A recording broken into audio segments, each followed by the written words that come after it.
Kollipara SI ఎన్సి ప్రసాద్ గారు పోగొట్టుకున్నటువంటి సిద్దిల ఇసాకు తూము గ్రామానికి చెందిన వారికి ఈరోజు 29,000 రూపాయలు అందించడం జరిగినది.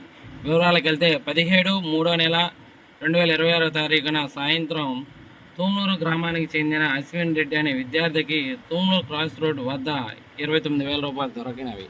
అయితే ఆ అశ్విన్ రెడ్డి ఆ డబ్బులు తీసుకుని అక్కడే ఉన్న కొల్లి కోటిరెడ్డి గారికి ఇవ్వగా ఆ డబ్బులు తీసుకుని కొల్లిపర ఏఎస్ఐ ప్రసాద్ గారికి ఇవ్వడం జరిగింది.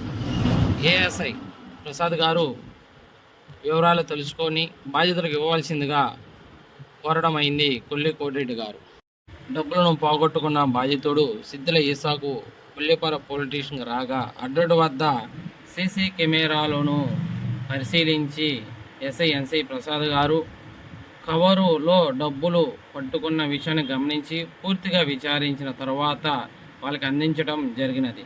అయితే తెనాలి బంగారు షాపులో కమ్మలను కుదువబెట్టి డబ్బులు తీసుకుని వస్తున్నట్లుగా గమనించినారు.